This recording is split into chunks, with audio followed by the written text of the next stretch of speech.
Saudara dan saudariku yang baik, pada kesempatan ini saya mau berbagi kepada kita semua, yaitu hasil refleksi saya tentang Raja Daud. Raja Daud merupakan anak yang begitu beruntung, di mana Allah memilih dia menjadi Raja Israel, yaitu menggantikan Saul. Raja Daud yang pemberani itu, atau seorang penggembala domba itu, dipilih Allah, dipersiapkan Allah. Raja Daud yang dipilih Allah itu diurapi oleh Nabi Samuel. Nabi Samuel mengurapi Raja Daud karena perintah dari Allah sendiri. Saudara dan saudariku yang baik, Raja Daud ialah raja yang begitu termasyhur. Dia memiliki segala-galanya: harta, orang-orang yang dicintainya, bahkan begitu banyak kelebihan atau anugerah yang diberikan Allah kepadanya. Allah memberi dia keberanian, di mana Raja Daud diberi Allah kekuatan untuk mengalahkan Goliat ketika dia mau mengalahkan Goliat. Bukan semata-mata Raja Daud itu orang yang kuat, orang yang berani, sebab Goliat adalah orang yang sangat besar, yang berukuran kurang lebih 3 meter dan dilengkapi dengan peralatan yang luar biasa, yang memadai. Tetapi karena Allah bekerja pada Raja Daud, dia bisa mengalahkan Goliat yang sangat besar itu. Itu karena Allah berkarya di dalam diri Raja Daud. Maka Allah sendirilah yang memberi kekuatan, ide untuk mengalahkan Goliat tersebut. Jikalau tanpa campur tangan Allah, Raja Daud tidak akan dapat mengalahkan Goliat yang begitu sangat amat besar. Tetapi karena rencana Allah, maka Raja Daud dapat mengalahkan Goliat yang begitu besar. Saudara dan saudariku yang baik, kehidupan Raja Daud begitu istimewa, sehingga dia dapat memimpin bangsa Israel dengan baik dan makmur. Tetapi beriring berjalannya waktu, kemewahan dan segala-galanya itu kurang disyukuri oleh Raja Daud, di mana Raja Daud tidak setia pada janji Allah itu, di mana Raja Daud melanggar janji Allah itu atau dia berbuat dosa. Dosa Raja Daud yaitu ketika dia melihat istri Uria sedang mandi, yaitu Batseba. Di situ Raja Daud tak dapat mengendalikan dirinya. Dia terbawa emosi. Dia terbawa emosi hawa nafsu. Maka dengan kelicikan dan daya pikirnya yang tidak mengandalkan Tuhan lagi itu, dia pun merencanakan hal yang jahat, yaitu bersetubuh dengan Batseba.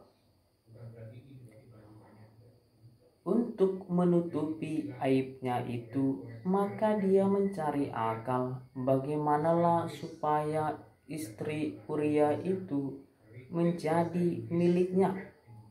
Maka dengan ide yang kotor, Raja Daud menempatkan Uria, suami Batseba itu, untuk berperang, tetapi Uria di depan agar Uria pun mati. Rencana kotor Raja Daud itu berjalan dengan baik dan mulus, tetapi ide yang kotor itu, rencana yang jahat itu diketahui oleh Tuhan. Sehebat-hebatnya Raja Daud, secemerlang-cemerlangnya daya pikirnya, tetapi dosa itu tetap diketahui oleh Sang Allah. Dan disinilah Raja Daud melakukan dosa yang sangat fatal. Maka dosa itu juga terjadi kepada keturunan Raja Daud, yaitu anak-anaknya melakukan dosa yang sama. Dan di sini merupakan hal yang sangat menekan Raja Daud, di mana dia tidak dapat memberi nasihat karena dia sudah terlebih dahulu melakukan dosa yang sama.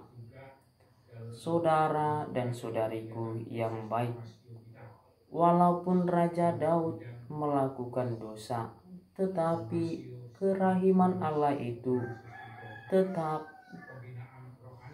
terpancar di dalam Raja Daud, yaitu dari keturunan Raja Daudlah lahir Sang Juru Selamat, yaitu Mesias.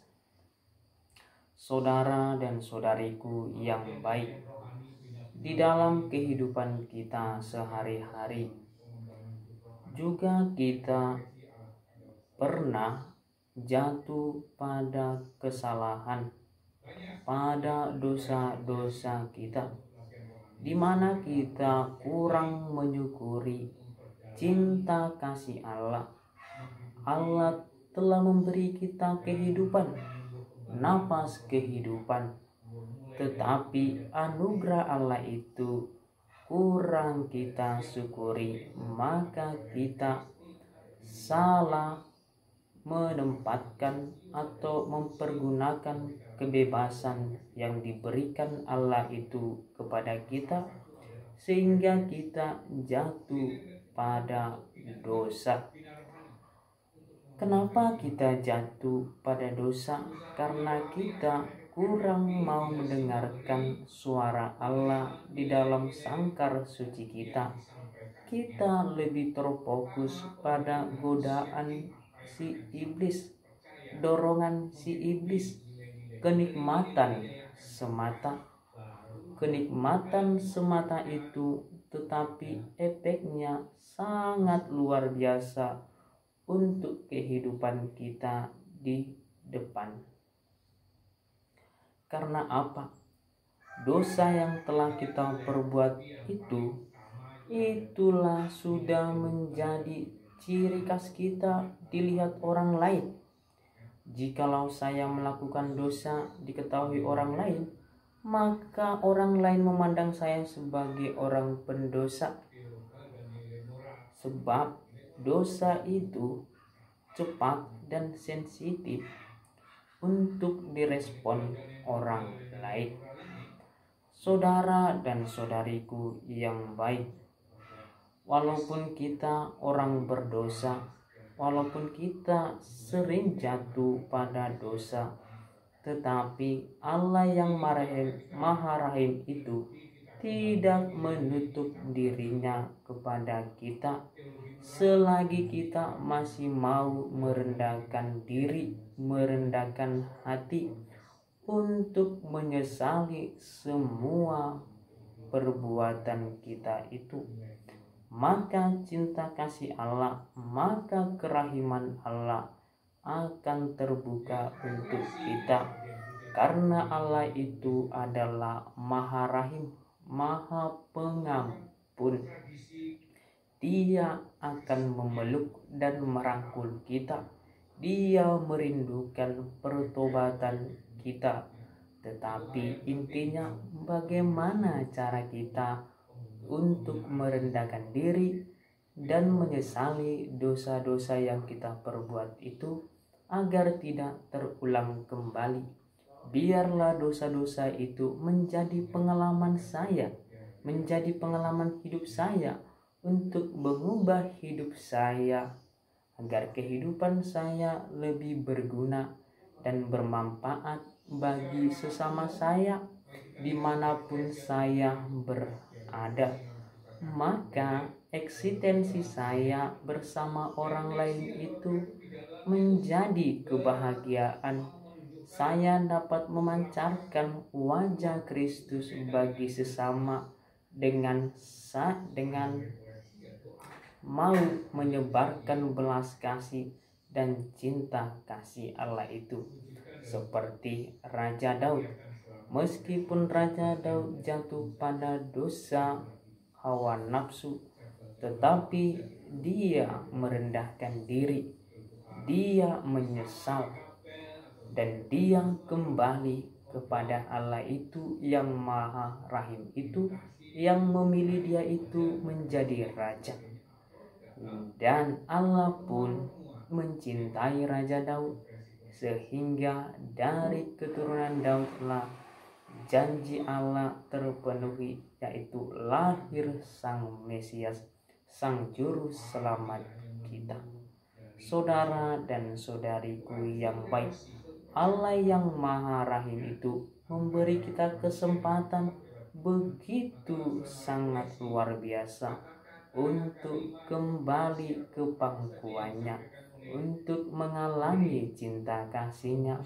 Maka orang-orang yang mengalami cinta kasih Allah itu, maka ia menjadi sumber kebahagiaan bagi sesamanya. Karena apa? Karena dia digerakkan oleh cinta kasih Kristus itu.